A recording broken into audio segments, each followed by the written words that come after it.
There we go. Okay, so Thursday is of course budget day. The budget will show that the government is on track to post a small surplus in 2014-15. That is a considerable achievement given the effects of the 2008 recession, the global financial crisis and the Canberra earthquakes have had on the government's accounts. At the same time, the government is investing for the future. We're continuing to spend money in priority areas like health and education, and areas that will help build a more competitive economy. The difference is that we are finding savings and increasing revenue to pay for these things. We aren't just layering new initiatives on top of everything the government is already doing. In terms of budget economic forecasts, you'll be aware that in the last couple of weeks we've seen some developments in Europe that have increased uncertainty in the global markets. Anti-austerity parties are expected to do well in the second Greek elections in June, and the Greek banking system is under considerable pressure. Concerns are also growing around the Spanish banks, which were downgraded last week, and Spanish government bond yields have been rising very sharply. However, it would be unwise to rush to judgment. We always knew that Europe would have its ups and downs. It's important to differentiate whether these events are one of the downs we all expected or whether they constitute something more fundamental. Volatility is of itself nothing new. You might recall that there was a real sense of crisis in Europe late last year, but this settled down in the new year as European governments responded. So we have to see how things play out over a slightly longer period of time. The advice we've had from Treasury is that the main budget forecast, which you'll see on Thursday, remains its best judgment in the face of uncertainty about where the New Zealand economy is going. Those forecasts already factor in a good deal of weakness and volatility in Europe, including a sharp recession across the euro area. However, it's true to say that the risk of something worse happening in Europe has increased, even if the central scenario remains the same. So we are closely monitoring developments. In terms of our fiscal strategy, it remains absolutely the right one in the circumstances.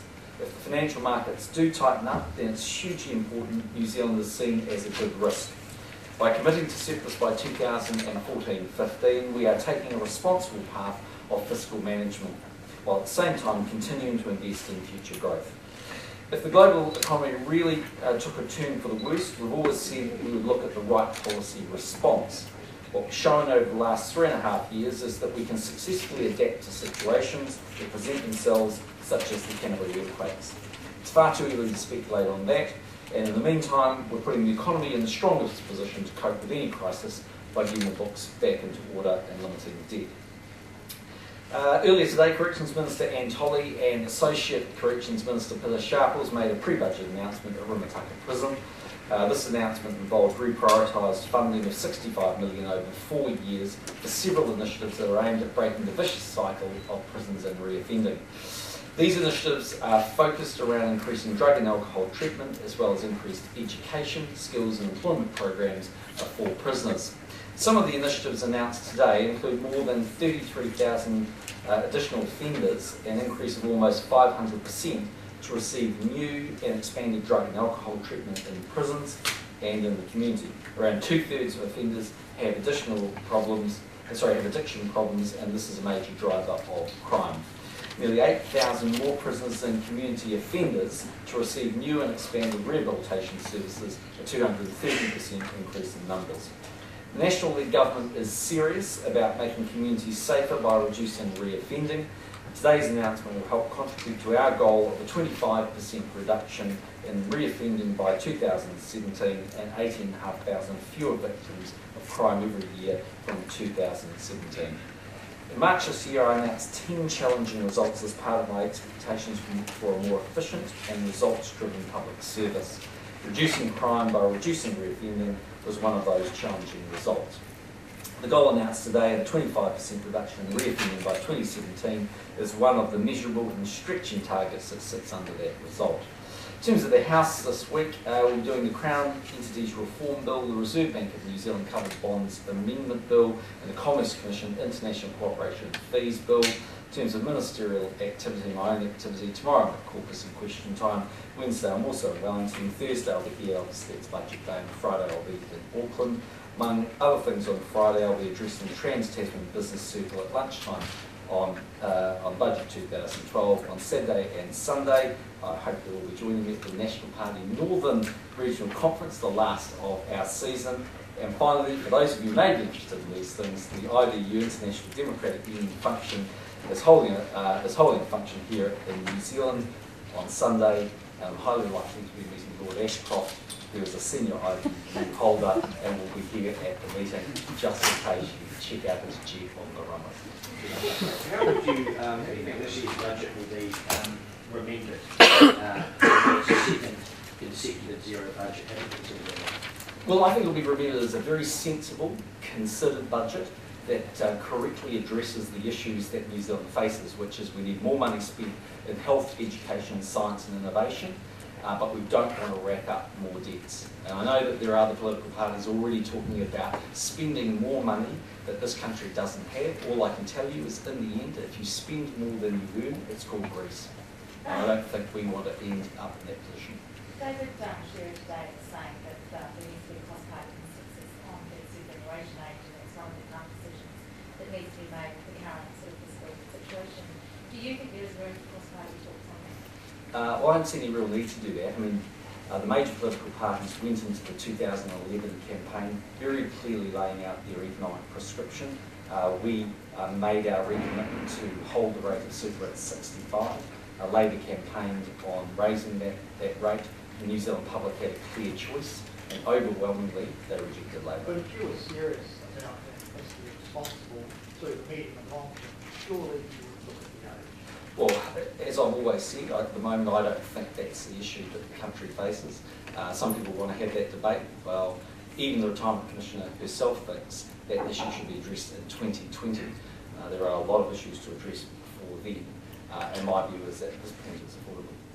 Just in terms then, is it fair space for some sort of region party set up for Kenneth Dunn's idea of a flexible age? Is that right? Or? That's right, yes. So that's around the age you can take it, but it wouldn't alter, as I see it, the fiscal liability of the Crown, because what it would mean is that people would be able to retire earlier than 65, but obviously take a reduced pension, or elect to retire at over 65 and take a higher pension, but the cost of the Crown would be altered. But is that something that you would have, you would feel sits in your previous region to change the time age? Or do you see that because it doesn't have a fiscal cost, it's been something quite doable within that?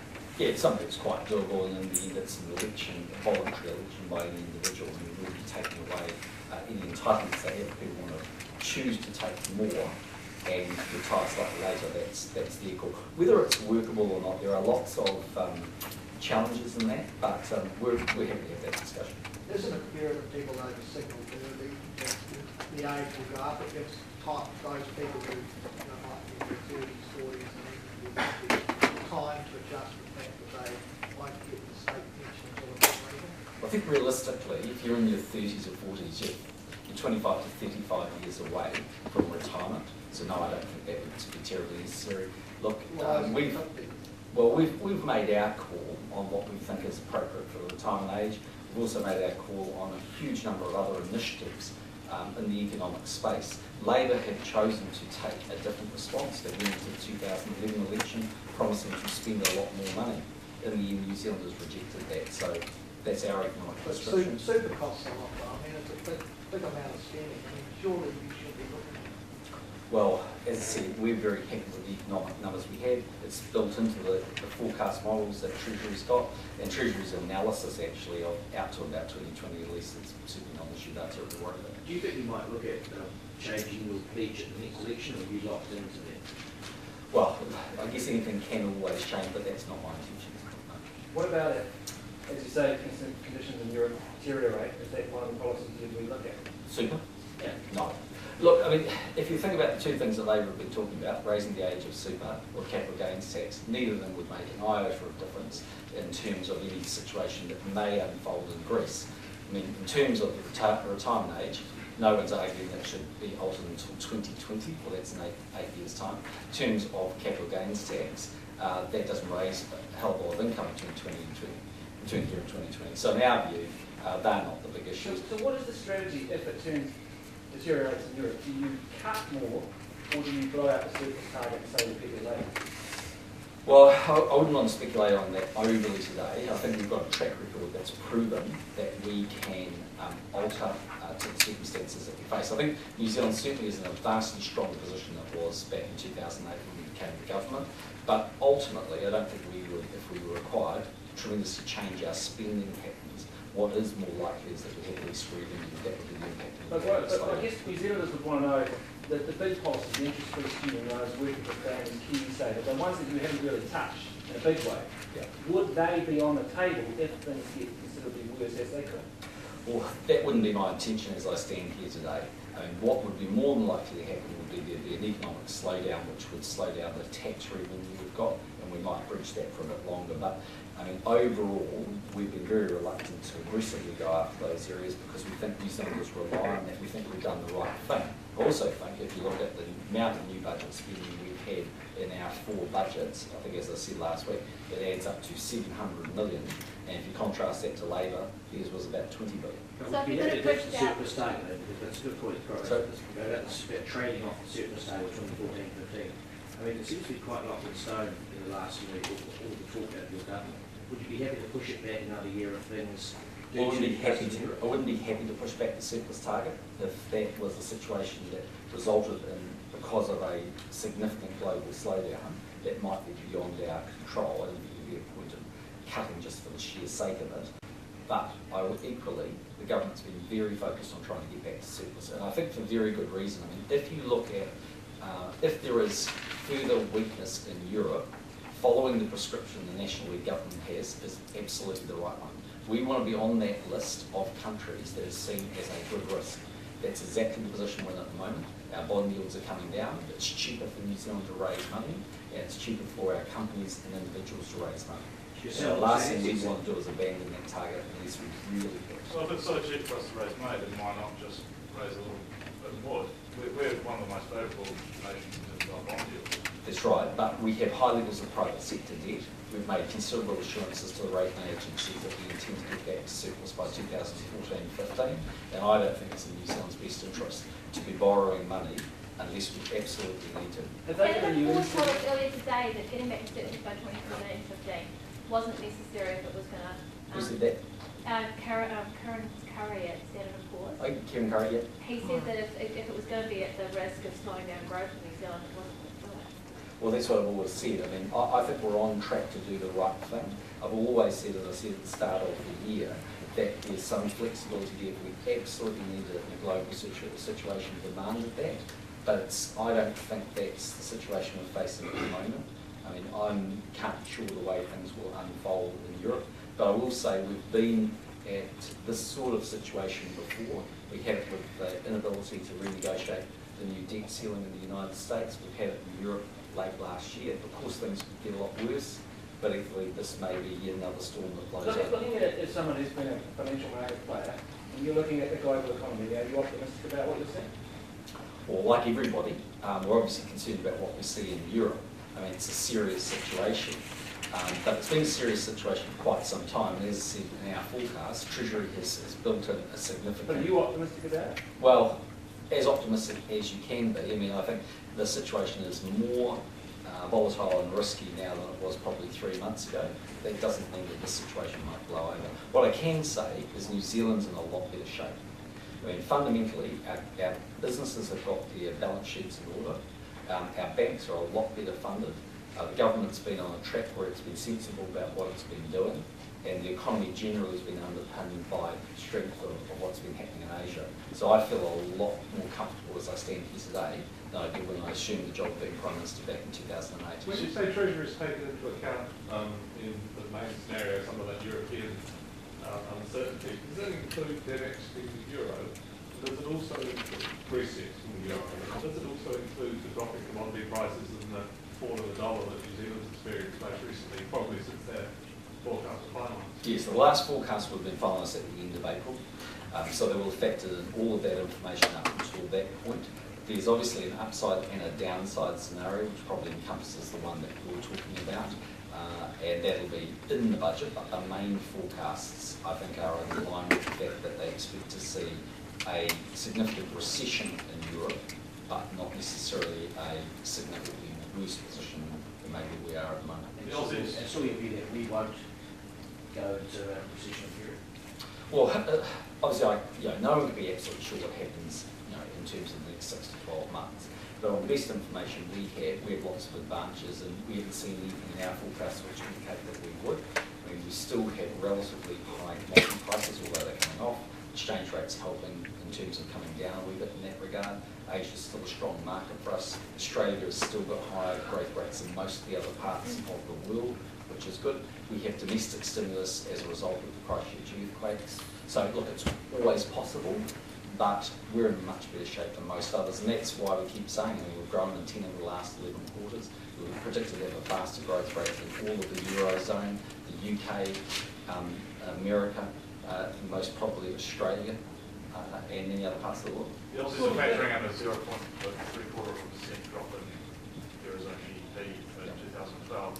Are ours similar to that? You have to check exactly the bill English, but I think it's in that order of magnitude. They're certainly factoring in a significant recession. Before 2014 to 2030, what sort of deficit are you looking at in the coming year? In the order of? You have to wait till Thursday. Is it out of line with the sorts of deficits you're looking at for the election? Wait until you see on Thursday. It might be one of the surprises in the budget. And what about the outturn for the current year? Mr. English has said 10 to 12 billion. Is that still the sort of range you're looking at? Might have to wait till Thursday. Because it might be that surprise. Oh, wait till Thursday. Well, this is just on another issue, Yongmin Yang case. What do you make of David Shearer's handing of it, the Bill Liu or Yongmin Yang case? What do you make of David Shearer's essentially taken Shane Jones at his word? What do you make of Shearer's handling of this? Well, it's hypocritical, isn't it? I mean, basically, he talks tough, but the first situation where he's faced a situation where he's been highly critical of me and the National League government, he's sort of taken the guy at his word. And I'm not questioning Shane Jones's word, but I was always very cautious as leader of the opposition before I left him and criticised others. And David Shearer hasn't been. Well, he says, in a different approach to you, he's spoken to Shane Jones at length for them in several, 2 or 3 hours. He's gone through the documentation to also reassure him that the result of the process was basically above board. Well, my understanding is Shane Jones hasn't wanted to answer the questions about why he received all the official advice to reject the application for residency and for citizenship, and then made the decision to change them.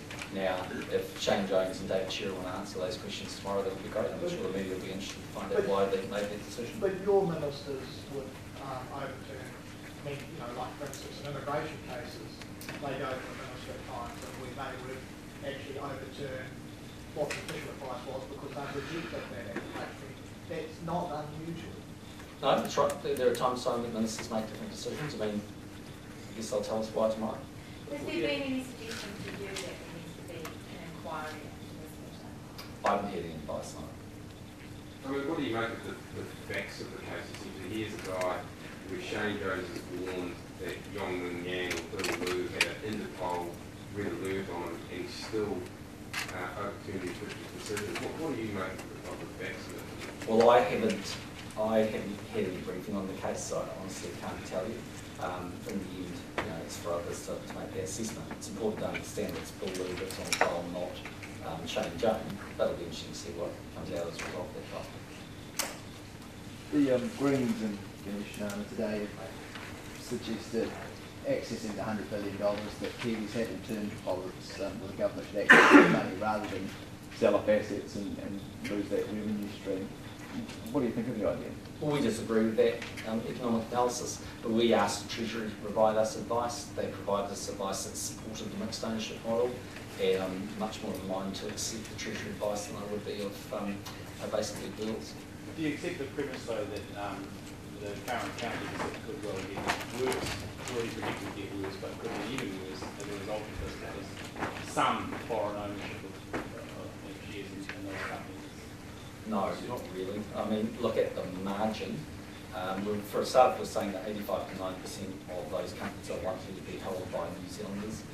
Secondly, and there's no reason to believe that that wouldn't be the case. Secondly, in terms of the current account deficit, that's been a deficit on 2 fronts. Obviously, a significant part's been the trade deficit, and we've managed to turn that around.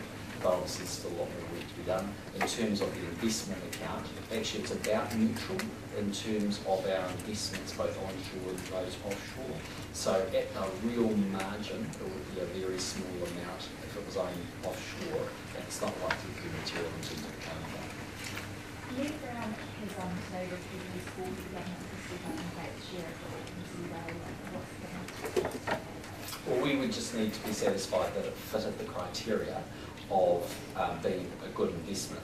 At the moment, the most recent report I've seen on the City Rail Loop doesn't support that view.